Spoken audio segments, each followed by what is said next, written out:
RV.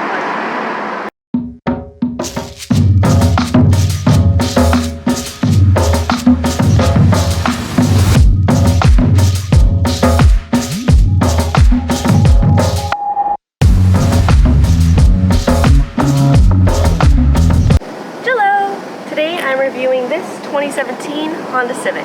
It's got the L15 motor in it, which of course it still has the CVT and everything, but it's got a little bit of boost to it. It's also automatic, which is nice because it's a nice break from a manual car, for me at least.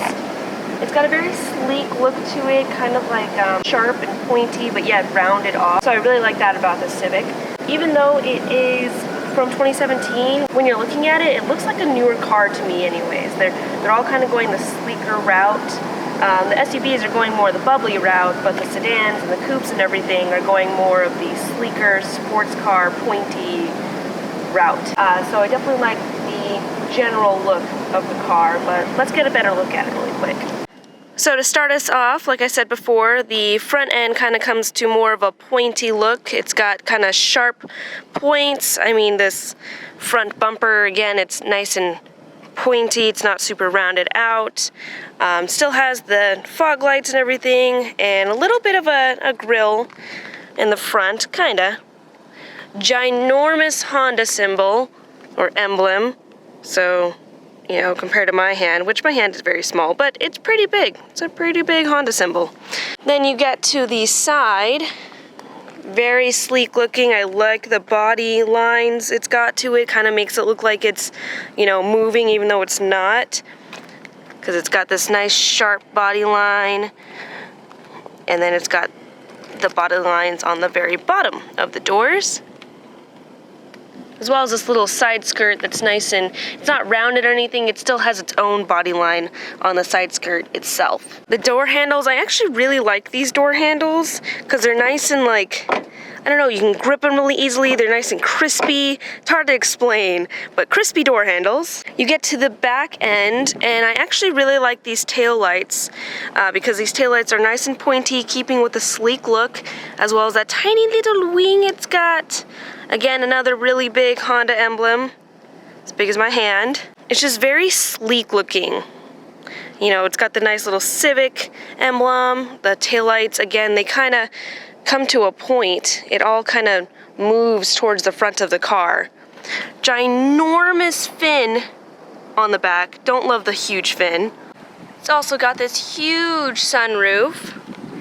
I almost never open that when I'm driving this car, but can't really see it when the thing's closed. It's got a sunroof that's nice and bright, brings some light into the interior, and then of course the sunroof controls. So that's super nice. I'm not a huge fan of the weird kind of shaped spokes, almost like they're supposed to be looking like they're moving even when they're not. The black also could not be on there. I don't know. I am a fan, but I'm not a fan at the same time. Those could be better in my mind, but it's a pretty cool shape to the spokes and everything. I totally forgot to mention the headlights. The headlights come to a nice sharp point up at the fender, and it's, I don't know, it's just very, very sleek. That's all I can explain the 2017 Honda Civic as. It's sleek sports car / daily. Something really cool that Honda did for the newer Civics is that if this key fob is in your pocket, you can unlock or lock the doors with the push of this button on the driver's side door handle. I believe it's also on the passenger side door handle. So if you and your passenger are both near the car and one of you has the key fob in your pocket, doesn't have to be out or anything, you can click this button, lock it, the button only locks. And then you put your hand around the handle to unlock it. So the button's just there to lock. See, locks now. And then you put your hand around the handle, automatically unlocks it for you. So that's really cool. I love that Honda did that. So the other cool thing about the key fob is that you can hold this button right here and it opens the trunk up for you, which is really nice. Ta-da!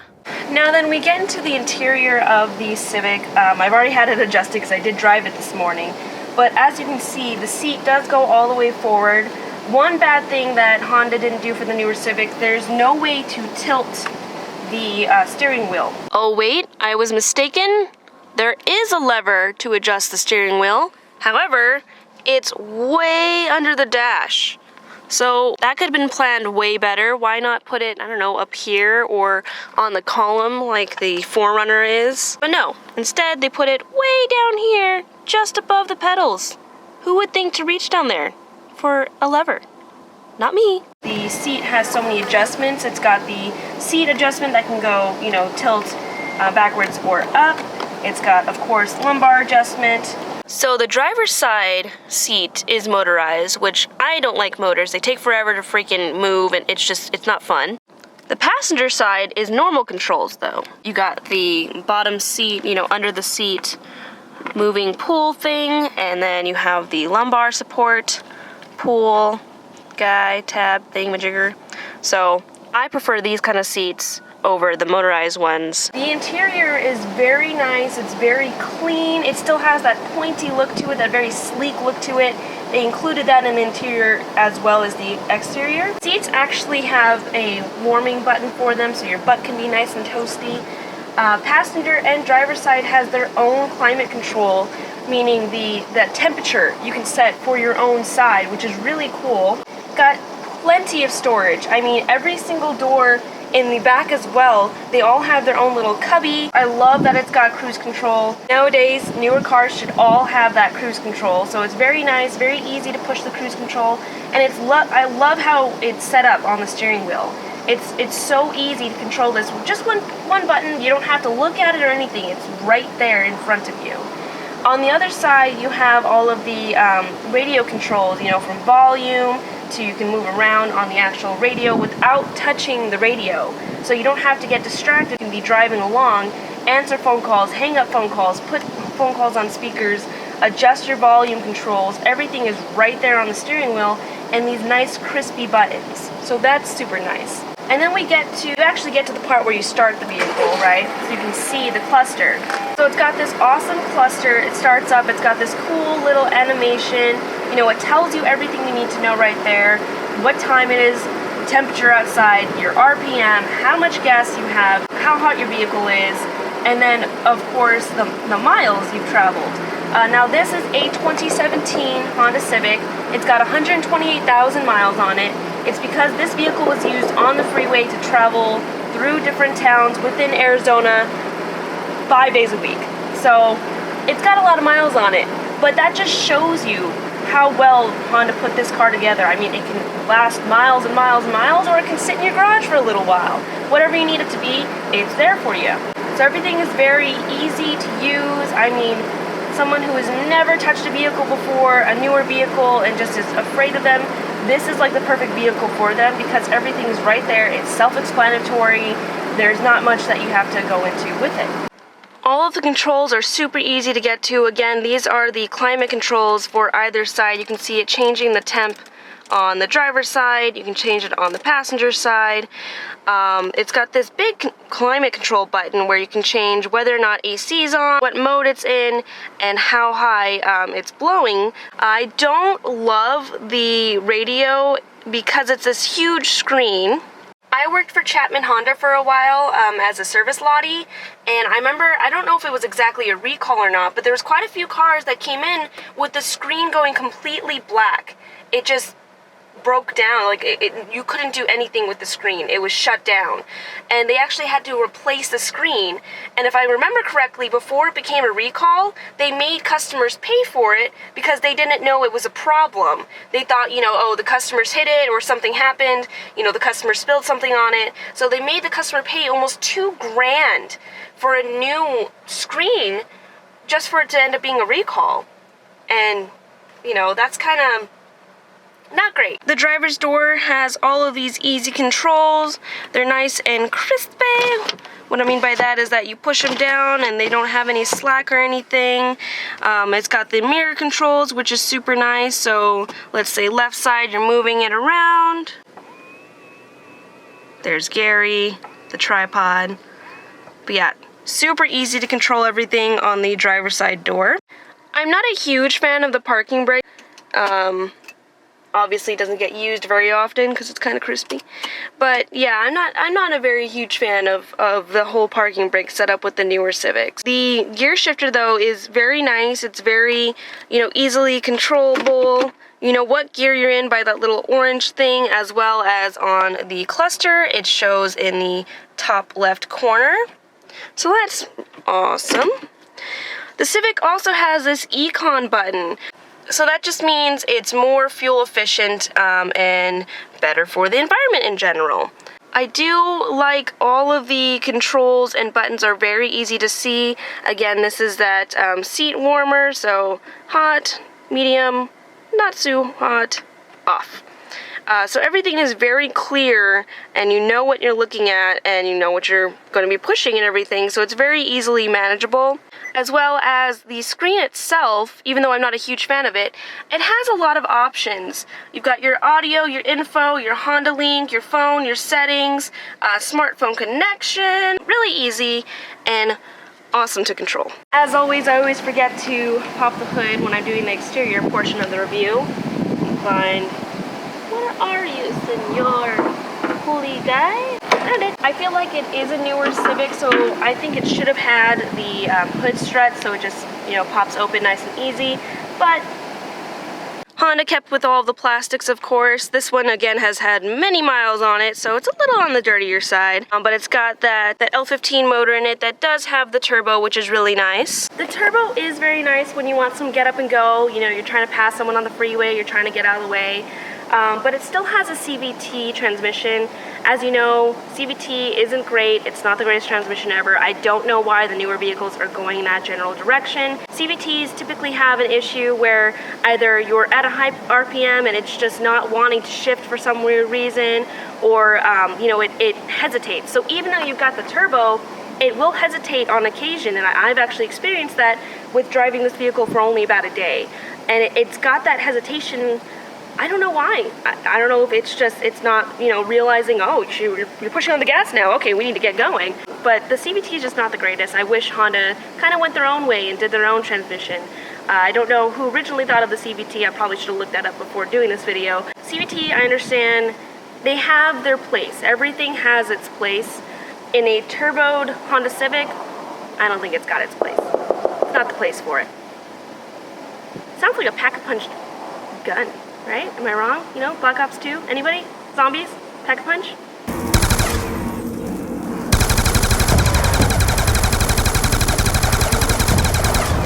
So this specific 2017 Civic is it has an L15 that's turboed, so it gets about 174 horsepower. It also gets about 32 in the city miles per gallon and then 41-ish on the highway. But the way that this specific one was driven, because it was on the highway constantly, it actually got about 46 miles per gallon on the highway. So just depends on how you drive and how much you are on that gas pedal. Good job, Honda. Good job. Now it's time for a test drive. Wait.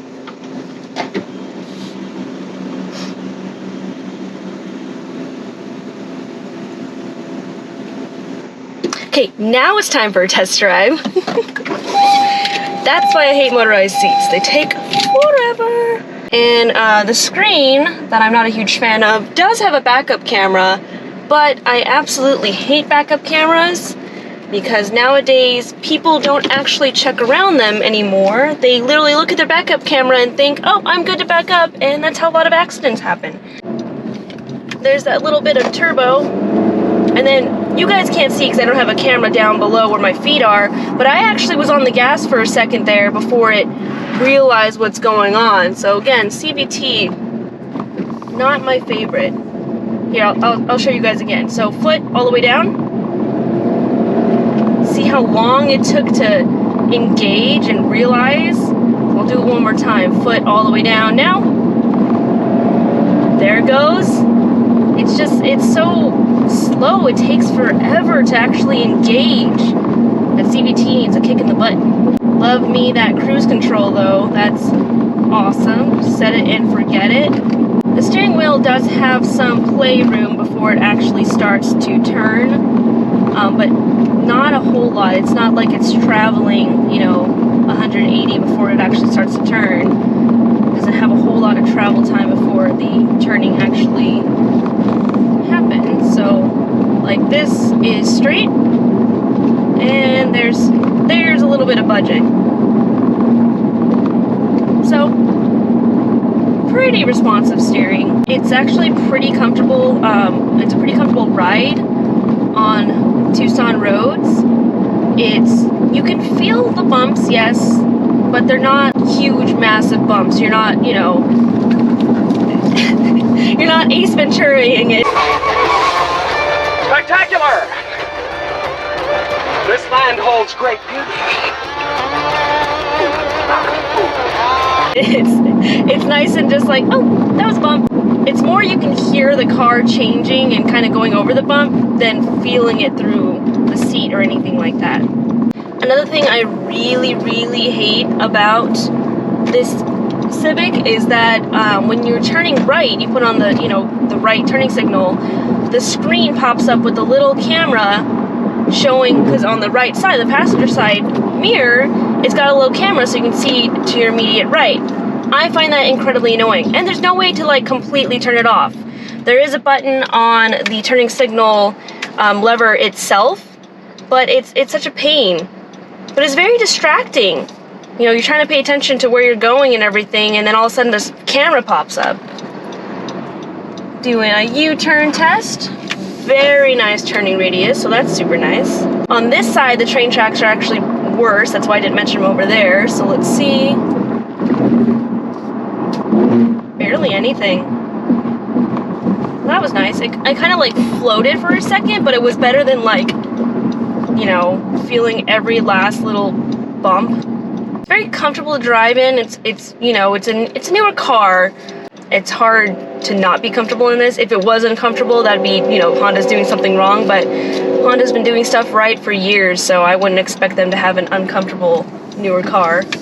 I will say the turbo kind of kicks in when you don't expect it. So the turbo's nice and all, but that little extra boost, it comes unexpectedly. It hesitates. So when you're really trying to get on it, it hesitates because of the CVT. But when you're just kind of driving and you just go to push on the gas pedal and then like, huh, and you're like, oh god, I wasn't expecting that. That's what she said. But I mean, at least it has a turbo. At least it's got get up and go. If they could match it with the transmission, that'd be a perfect car. Instead of the CVT, a different transmission, probably be a perfect car. Although I'm not a huge fan of sedans. I don't know. I don't love where the A-pillar is set. It's kind of in the way. I'm super close to the, like, everything just feels super close. And, you know, Munchkin reviews, I have to be this close because I'm so short. The space between the dash and to the firewall, they could have shortened that a little bit more, I think anyways. The brakes are incredibly sensitive. I hate driving this car because it takes me a little bit to realize, you know, okay, you need to be a little bit lighter on the brakes. Because if you go to stop without kind of thinking about it, it's like, huh! It's like an instant stop. It's not, you know, a nice ease into it. You really have to ease into it. With normal brakes, you don't want to smash the brakes, and that's not at all what I do when I drive. So easing into the brakes on the Civic is much more gentle. You have to be so light-footed. And I'm not always light-footed, so that doesn't always work out. Overall, drivability, comfortability, thumbs up. There's not really much I can complain about besides the transmission. I do prefer a bigger car, or maybe the A-pillars not being so big, so the visibility would be a lot better. It's definitely a good daily. It's a car that'll get you from A to B, as well as a car that'll take you on long road trips without an issue. So, not very many complaints on the Civic, but it's a Honda. What's there to complain about? Alright, so that's it for the driving test on the Civic. Passed pretty much every test. There wasn't really much to complain about drivability-wise. Very comfortable. There's a lot of luxurious and maybe not needed things that the Civic includes, such as the heated seats and stuff like that. But a lot of the luxurious things, such as the drivers and passengers, their own temp setting, is also very nice. It's a nice touch. So I think Honda definitely has been hitting it out of the park lately. I mean, again, this is a 2017 model, so they hit it out of the park a few years back, but they seem to keep improving. Hopefully they can improve the transmission and maybe go a different route than the CVT, different than everyone else is going. But for right now, the 2017 Honda Civic, 2 thumbs up. Thanks for watching.